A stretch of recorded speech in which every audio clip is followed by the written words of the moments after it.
Começa agora Quem Somos Nós, o programa para quem tem prazer em conhecer. Uma parceria Eldorado FM e Casa do Saber. Apresentação Celso Loduca. Boa noite, você está no Quem Somos Nós, um programa da parceria Rádio Eldorado e Casa do Saber. Toda segunda às 9 da noite, a gente conversa com alguém que pode nos ajudar a entender quem somos. Nós já conversamos com todo tipo de gente e profissionais, como estudiosos da mente, filósofos, aventureiros, cientistas, religiosos e muito mais. Você pode ouvir todos eles no Território Eldorado ou Casa do Saber ou direto no site do programa www.quemsomosnós.com.br. Nessa nova série, vamos aprender com o olhar dos fotógrafos. Eu sou Celso Loduca e aqui com a gente, o fotógrafo brasileiro especializado em conflitos e o único a ganhar a Gold Medal do prêmio Robert Capa, André Lyon. Quem é você? Eu sou André, pai de Lia e Anton. A primeira coisa que eu sou pai de meus dois filhos. Sendo pai, eu pratico o ser pai, sendo também fotógrafo, sendo também cidadão, sendo também filho dos meus pais. E assim, eu sou pai de Lia e Anton. E até parece estranho um cara que escolheu fotografar conflitos, mortes, sangue, alguma coisa assim, dores, se definir com tanta gentileza, com tanta delicadeza. Quando eu comecei a fotografar, né, eu morava na Noruega e, né, todo mundo tem a Noruega como um paraíso, né? Mas eu já fotografava na Noruega os problemas que a dependência de heroína causa nas pessoas, né, assim, na sociedade. A Noruega é o país do mundo onde o maior número de pessoas no mundo morrem por overdose de heroína. E a heroína é uma droga que dá muita felicidade, assim, né, assim, emocional. A pessoa ela realmente foge de problemas quando ela usa a heroína. E então são pessoas que têm problemas muito profundos dentro da própria alma delas. E eu fiz isso durante um tempo. Então, quando minha filha nasceu, foi o nascimento. Posso interromper um pouquinho? Uhum. Você tinha dor profunda também a ponto de querer ficar retratando isso? Tinha alguma coisa a ver com você ou nada a ver? Você estava de fora disso ou você estava tentando se entender? Eu tive problemas com drogas quando eu era adolescente, menor. Por um acaso eu consegui sair desse... Deu sorte? Eu não sei se foi sorte, eu acho que foi vontade mesmo. Eu achava que droga era um problema muito estúpido, né? Meu pai tinha problema com drogas, meu irmão tinha problema com drogas, eu tinha vários amigos meus que tinham problemas com drogas. E eu estava tendo problema com drogas. Então eu falei assim, eu não quero ser igual a essa gente, né? Principalmente não queria ser igual ao meu pai. Apesar de amar meu pai, né? Hoje, você não queria o destino dele? Eu não queria a cabeça dele. Eu não queria ter a personalidade dele. Eu não queria ter nada dele. Onde que você foi arrumar força para... Porque parece que é quase que uma condenação genética, né? Talvez. É.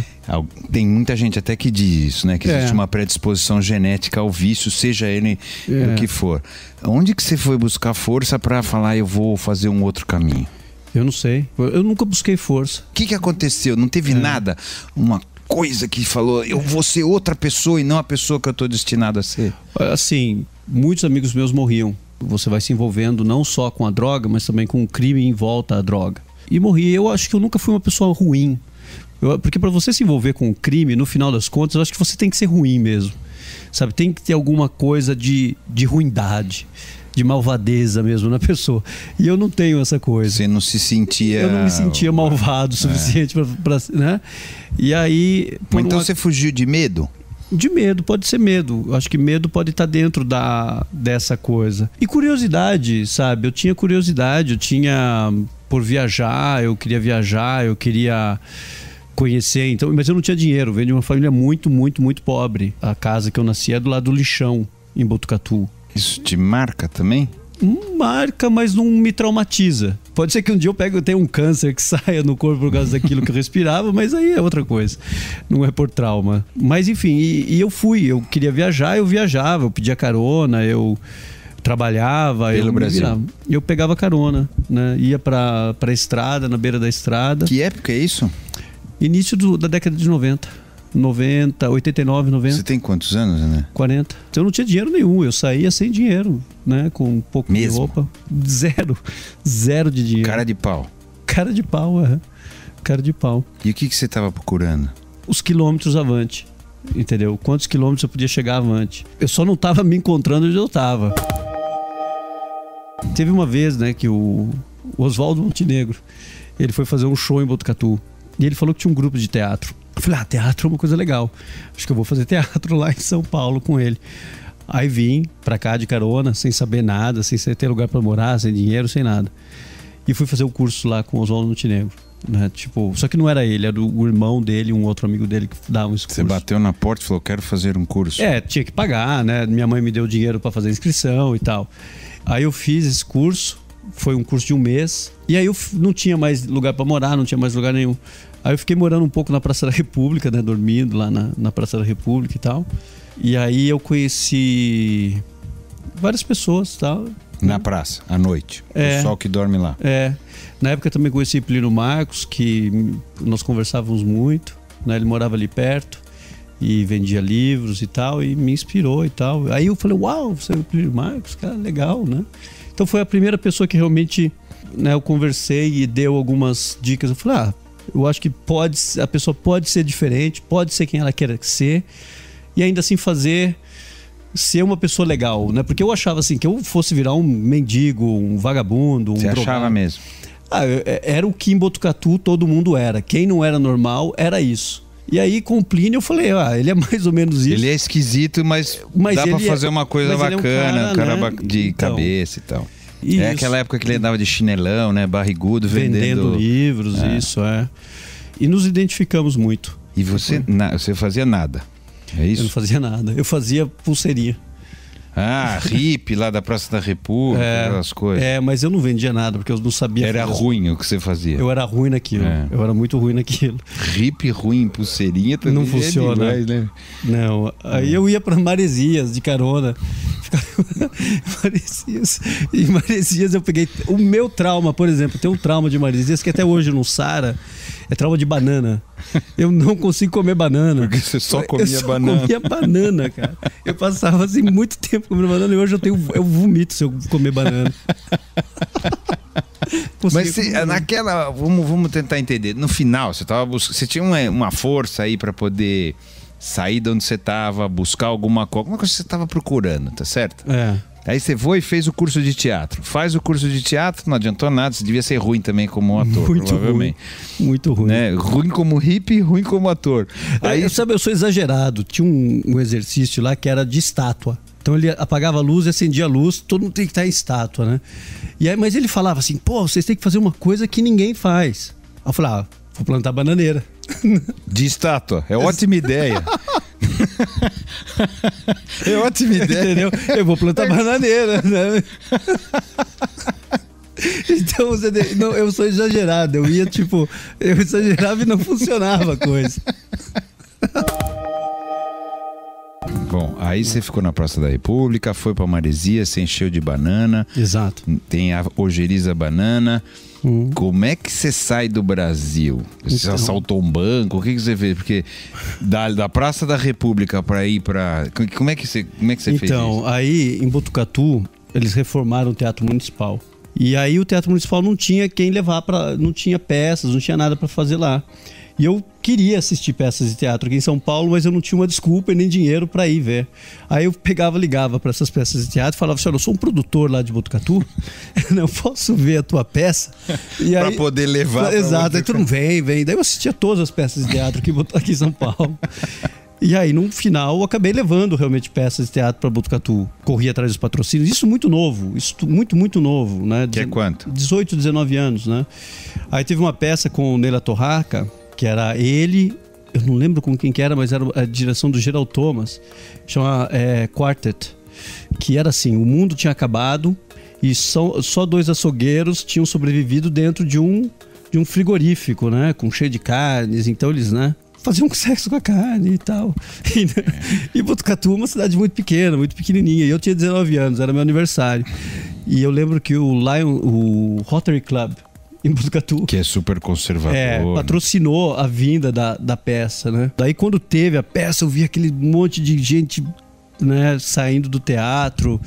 No meio da peça? No meio da peça, E porque eles tinham ido ali, porque era o Ney Latorraca, né? E aí quando acabou, todo mundo meio assim. Daí ele falou, o André aqui, o menino de 19 anos, né? Então aí eu tinha ganho algum dinheiro com isso, né? Mas não o suficiente para ir embora. Na época era muito difícil. Até agora é legal falar isso no rádio, que talvez eu até encontre com a pessoa. Tinha um grupo de taoístas aqui em São Paulo. E eu estava em São Paulo, não tinha o que comer e tal. E tinha esse grupo de taoístas que oferecia comida, né? Aonde era? Era perto da onde era o presídio do Carandiru. Na época ainda tinha o Carandiru. Eu estava lá e estava falando com essa monge taoísta, que o nome dela é Regina. Tava explicando para ela, falei, eu não tô feliz aqui, sabe? Eu tô a fim de ir embora, mas não sei para onde, não sei como, não tenho dinheiro. Ela falou, é mesmo? Eu falei, é. Ela falou, compra passagem para você. Ela era uma chinesa. Né, era uma chinesa que estava morando em São Paulo. Eu falei, é verdade? Você comprou uma passagem para mim? É. Aí ela falou, quanto custa a passagem? Eu falei, não sei, vamos ver. Aí eu vim até a Avenida Paulista, onde tinha o antigo escritório da VASP. Da VASP. E fui lá e vi, custava R$1.000 e tantos. Que na época o real era mais do que o dólar, né? Isso é 96. Aí ela falou, eu voltei lá, ela pegou, fez um cheque e me deu. E eu comprei a passagem e fui para a Suíça. Ponto. Aí eu cheguei na Suíça com R$20. Você não tinha medo? Você não tinha medo. Zero? Zero medo e zero consciência. Você achava que ia dar certo ou você não... Eu nem pensava. Eu não pensava no que podia dar errado. Nada? Eu não pensava em nada que pudesse dar errado. E aí por isso você foi fotógrafo de guerra depois no final. Porque se pensar não vai ser, tá certo? Mas vamos voltar lá na Suíça. Aí eu tinha um amigo na Suíça. E eu cheguei logo a passagem de trem de Zurique até essa cidadezinha onde eu ia ficar, Aral, já custou os R$20, por exemplo, que eu tinha quase, né? E ele tinha um outro amigo que trabalhava em uma fazenda como lenhador e me ofereceu de ir lá. Aí eu falei, eu vou. E fui. E aí eu trabalhei como lenhador, cara. Você era bom ou era ruim também? Era bom, eu fiquei bom. Não, eu era ruim. Eu cheguei lá e falei, nossa. Tô ferrado. O físico, eu não sou grande, né? Eu sou magro e tal. E lá eu era muito magro. Aí, você aprendeu a fazer, ficou um bom lenhador. Eu admirava tanto aqueles caras, porque eles estavam de verdade fazendo uma coisa que era parte da vida deles, sabe? Tinha rotina, tinha tradição, tinha gosto pela coisa. E eu via que eu fazendo mais e mais e mais, eu ia ganhando força também, né? E no final, eu quase queria ser aquilo para sempre. Eu quase quis ser aquilo para sempre. Pelo fato de ser autêntico. Pelo fato de ser uma coisa das pessoas estarem fazendo, não importa o que, mas exato, com autenticidade. Eu quero ser isso aqui para sempre. Mas não pude, porque daí eu não tive o visto, né? Eu pedi um visto na Suíça e não tive, me negaram o visto. E aí eu tinha que ir embora. E aí tem uma história assim, aqui em Botucatu, eu tinha conhecido esse suíço, com quem eu estava lá, e um norueguês, que morava na Noruega e tem um sistema Campil. Não sei se você conhece o sistema de Campil. Não. Que são fazendas que cuidam de deficientes mentais. Eu falei, o Thomas mora em uma fazenda dessa, eu vou mandar carta para todas. Mandei carta para todos, falei, que eu não sabia em qual. Mandei a carta para todos, falei, e aí Thomas, tô aqui, sou eu, queria trabalhar numa fazenda dessa. Aí eu recebi uma vez um telefonema do Thomas, falando, vem, nós arrumamos o visto para você vir para Noruega. E realmente eles me mandaram os papéis. Você falava alguma coisa sem ser português? Já falava suíço-alemão. Tipo, o que eu aprendi lá, rapidinho. Você é bom, aprendi rápido. Você é bom nisso. Bom, Eu não sabia que eu tinha... Sei, mas você tem habilidade, tem com gente línguas, que não tem. Agora E eu falei, agora eu vou pra Noruega. Nunca tinha quase ouvido falar da Noruega, né? Fui, não tinha dinheiro. Fui de carona, né? Da Suíça até a Noruega. E cheguei lá, fui ver... Chegou um cara que me recebeu, André, falei, tudo bem e tal. Chegamos no lugar, né, que era uma fazenda bem isolada da cidade. Aí chegamos lá, falei, cadê o Thomas? Falei, eu sou o Thomas. Falei, era assim? Outro Thomas? Era um outro Thomas. Era um outro Thomas que eu nunca tinha visto na frente. E o seu Thomas você nunca encontrou? Anos depois, sim. Mas era um outro Thomas. Mas tudo bem, aí rolou e foi aí eu falei, agora eu tô aqui, né, vamos lá. O que você sente quando você tá lá, no meio do tiroteio? Você até tomou um tiro no pescoço, né? Tem várias coisas que você sente. Medo, raiva, angústia. Eu penso muito nos meus filhos o tempo todo. Mas eu acho que o que você sente é vida. De verdade, você está vivo. Você vê que as pessoas estão vivas ao teu redor. E que a vida de verdade, sabe, acaba... O ser humano é extremamente frágil. O ser humano é extremamente frágil. O nosso corpo não dura nada. O nosso corpo é uma coisa que vira meleca, sabe? Assim, né? Sabe, eu quero qualidade. Eu quero qualidade de relacionamentos. Eu penso nisso, né? Penso nesse tipo de coisa. Em como melhorar a qualidade do que é viver. Sabe? Do que é, assim, você poder fazer as coisas, você poder sentir, você poder refletir com qualidade, né? É difícil isso, né? Muito. Mas é isso que eu penso, cara. Lá na hora, você pensa nisso? Na hora. Aí Ou não pensa assim, eu só tenho que me proteger aqui para não tomar um tiro? Não, isso você pensa automático. É igual andar de bicicleta. Eu não posso cair nem para esquerda nem para direita. Eu tenho que ficar em pé. E isso funciona, né? Você tem que estar com um preparo físico legal, você tem que estar... Deve ter uns truques também para poder... Você aprende rapidinho. Na guerra você aprende tudo muito rápido. Muito rápido, né? Como fotógrafo, o que demora para aprender é o compromisso, é o comprometimento, a razão de estar ali. Por exemplo, hoje eu vejo muitos fotógrafos jovens que hoje é muito fácil ir para a guerra e tal. Que vai lá junto com o exército. Então eles vão e voltam. Né? Eles vão lá e voltam e falam... exatamente essa coisa da aventura de ter ido, sabe? É mais uma coisa... Parece um videogame. Um videogame. Trata como um videogame. Eu não vejo ninguém indo e refletindo profundo sobre as razões disso. Assim, tem muita gente que quer... Principalmente fotógrafo, porque a fotografia é uma coisa tão... É muito fácil. A fotografia, na verdade, é uma coisa muito fácil. Você aperta um botão, puff, tem uma imagem, digamos, né? Agora, superar a facilidade que é a fotografia, né, é muito difícil. Superar a tendência de falar, uau, eu sou bom. Eu tô aqui, sabe? Fazendo isso. Eu sou bom, eu explico, eu sei, sabe? É complicado que aquilo seja muito. Eu entendo, você se retirar da situação para dar importância para aquilo que é real que está acontecendo ali. Exato, sabe? Então, eu não gosto de fotografia, eu não vejo as minhas próprias fotografias, não gosto, porque elas representam para mim, pessoalmente, um passado que eu já quero ter esquecido, sabe? Então, rever minhas fotografias, por exemplo, dói. Eu não quero mais lembrar desse passado. Exatamente, porque eu conheço aquela, eu sei essa pessoa, você sabe? Sabe que esse morreu, sabe que esse não sei o quê. Você tem pesadelo? Não. O trauma, ele tem muito a ver com o teu sentimento de responsabilidade por aquilo, de culpa ou não. De ter matado alguém?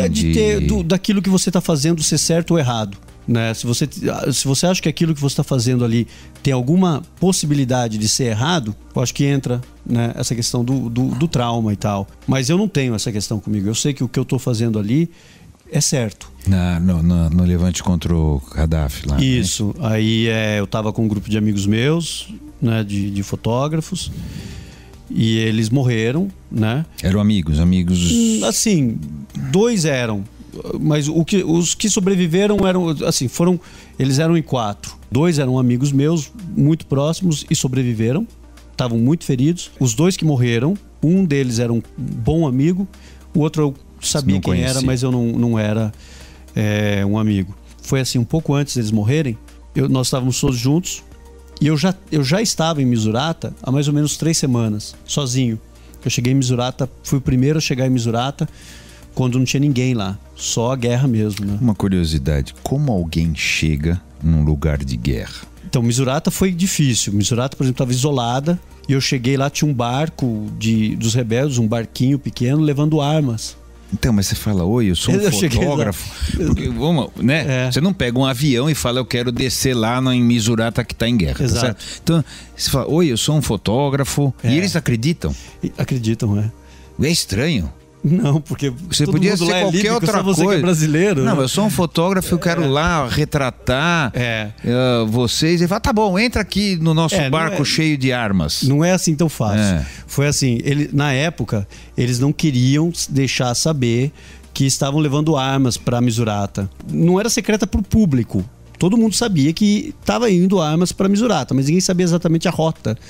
Porque tinham espiões, claro. E esses espiões podiam deletar para o governo, e o governo de alguma forma poderia interceptar esses barcos. Então, claro. Eles eram E como eles sabem que você não é espião?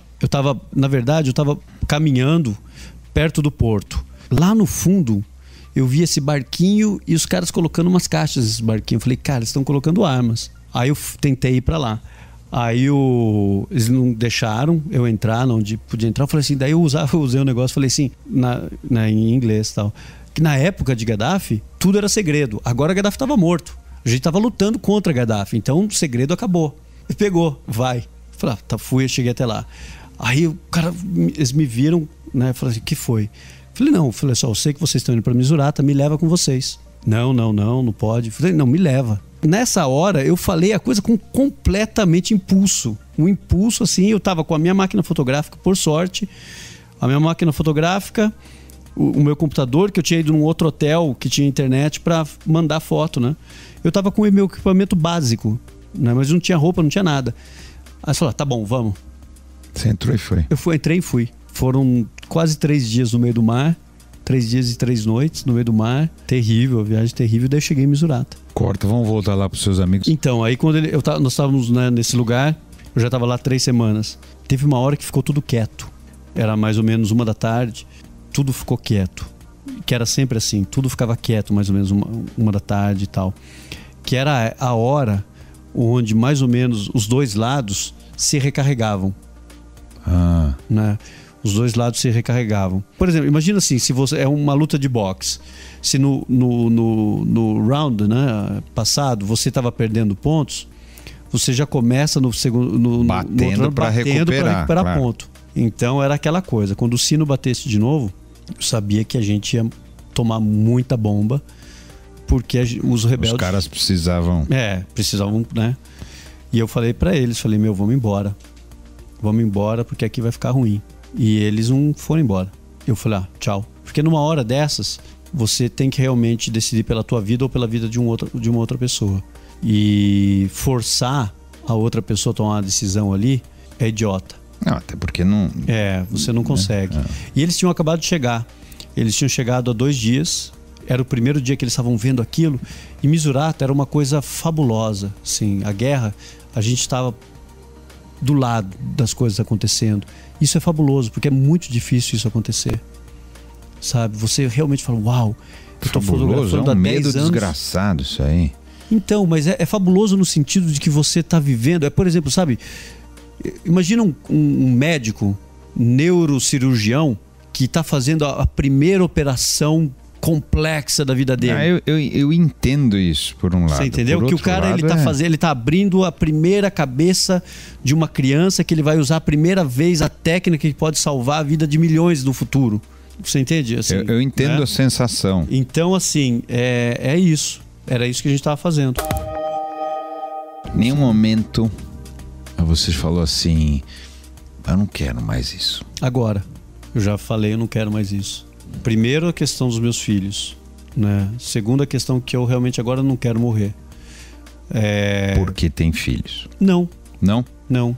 Eu percebi que, de verdade, cara, tem outras formas de fazer coisas na vida, se não estando na guerra. E eu concordo 100%. Eu não entendo porque que você fez a primeira parte. Essa segunda eu acho fácil de entender. Agora a primeira, mas se meter nisso, por estar abandonando, você acha que está abandonando a causa? Eu acho que eu estou abandonando meus amigos. Tenho vários amigos que morreram nos últimos 2 anos. Mas você deveria continuar por causa disso? Será? Eu ainda estou decidindo isso. Não é uma deslealdade. Não é uma deslealdade você falar, não, agora é outra coisa. Não é? Eu não sei. Tá Essa bom. é a resposta que eu vou precisar encontrar em mim. Eu entendo que você sinta talvez como uma deslealdade, mas talvez não seja.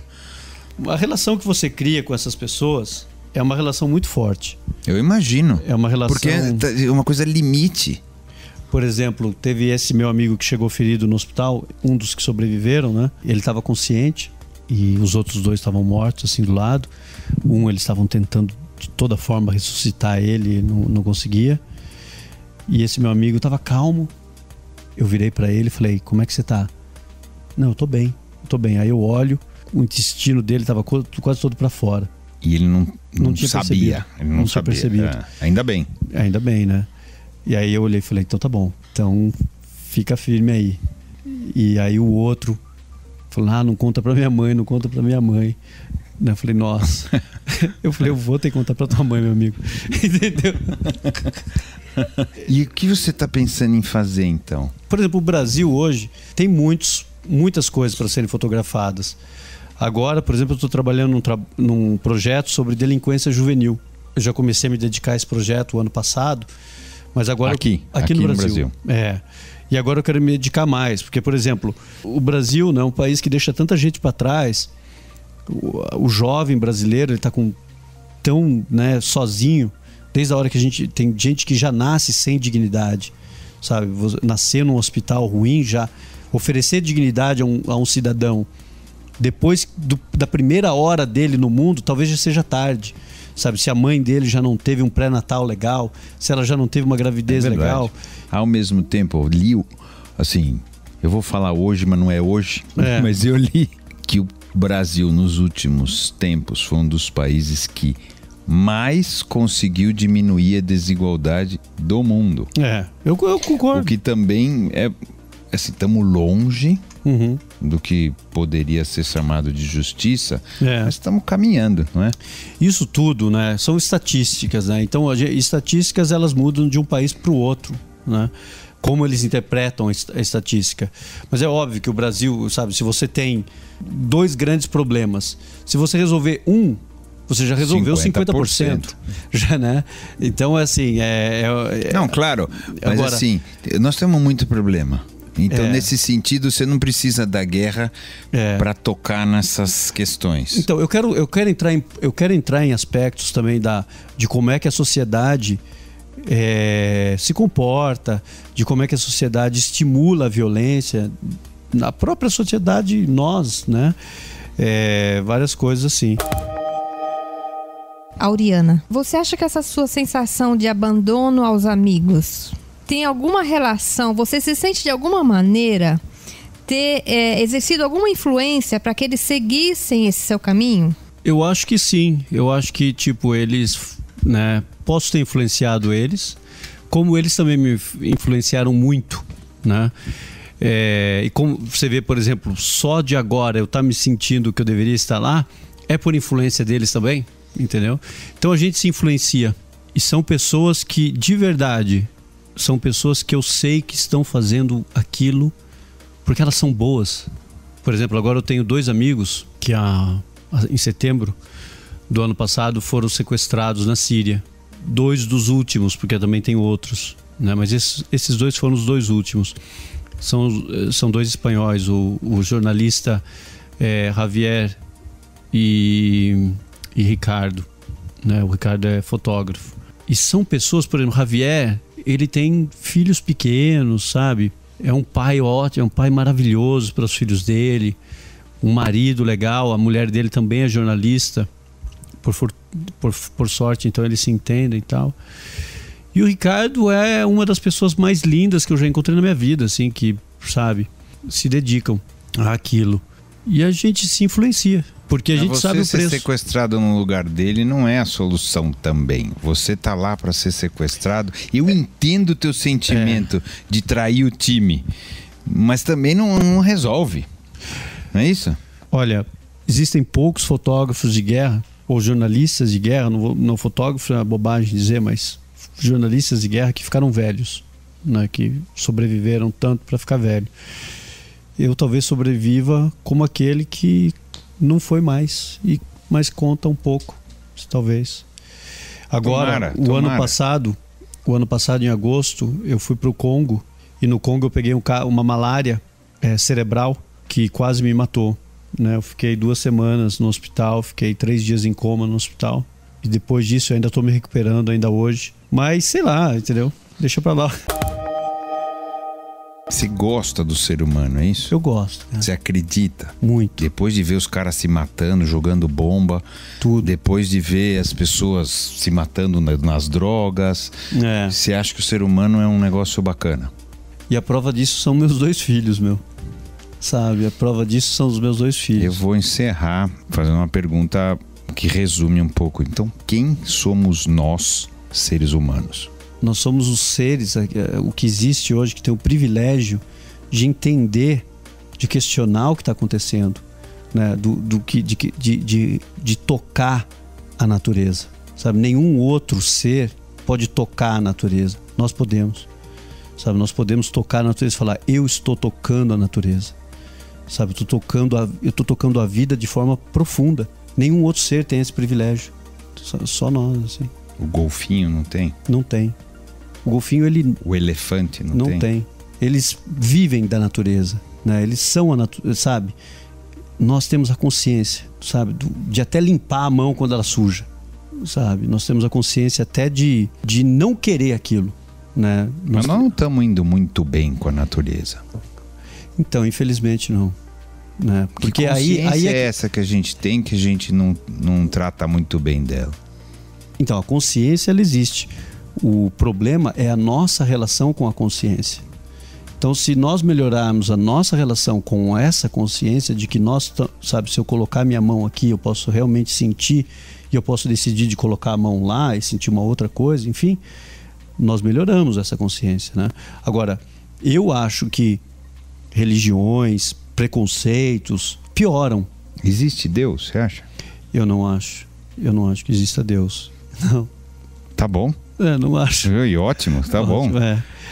Quando você falou de religião, porque aí eu falei, bom, deixa eu saber, tipo, também viver. Talvez se eu vivesse no meio de um... Eu não acho que Deus... Eu não vejo problema nenhum que Deus pra não quem exista. Acha. Agora, assim, mas o que eu quero... Eu também não vejo problema nenhum. Exato. Assim, o que eu quero, na verdade, se você me perguntar o que eu acho que não. Mas o que eu quero que sim. Né? Eu quero que tanto Deus e o diabo, os dois existam. Né? Porque...